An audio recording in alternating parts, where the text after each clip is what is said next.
Donc on passe en année 1. C'est une année importante pour vous, c'est l'année d'un nouveau cycle. C'est une année pour se réaliser soi-même.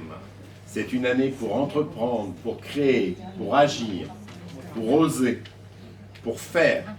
Vous entrez dans un nouveau cycle de 9 années.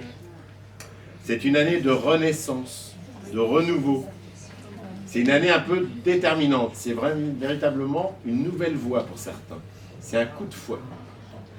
De bons aspects optimistes. C'est généralement une année assez optimiste, avec des objectifs qu'il faut se donner plutôt à long terme.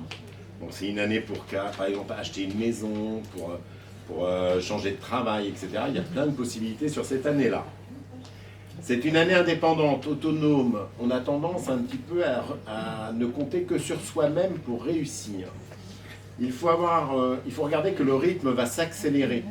Le quotidien, il va être au rendez-vous, mais d'une façon plus rapide. Il y a une idée de rapidité, de court terme. Vous allez, si vous prenez bien le bon chemin, vous allez foncer. Il y a des opportunités, je disais, des opportunités au travail, des opportunités dans l'immobilier, des opportunités financières qui peuvent se présenter. Il faut savoir les saisir. Mais attention, c'est souvent que par soi-même que l'on réussit avec le 1. Il est tout seul, hein. Il ne peut compter que sur lui-même. Dans le travail, j'ai dit que c'était le moment de créer son entreprise ou de changer de boulot, par exemple. Il y a une idée de recentrage. Pour les amours, bon, dans le domaine sentimental, une nouvelle relation est possible, mais c'est vrai qu'il y a une tendance avec le centrage du 1. Il y a un petit repli sur soi de temps en temps. Le changement profond pour le couple, par contre, est souvent là. On peut avoir des petites remises en question, des doutes qui s'installent. Le 1, c'est le masculin, c'est le père, le fils, le conjoint.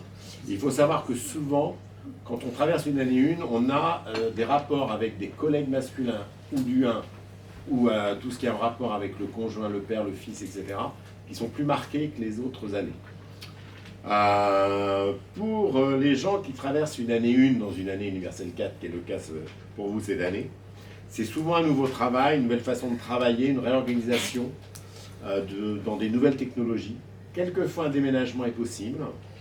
Les meilleurs mois, c'est juillet et surtout un mois très important, et je ne dirais pas tout le temps, mais là c'est très important pour les gens qui sont en année 1, c'est le mois de septembre. C'est un mois clé dans votre année. Ah. Leçon de vie du 1, la leçon de vie du 1, c'est se réaliser par soi-même. Quand je fais des cours, je dis toujours que vous traversez une année 1, c'est pour vous réaliser vous-même.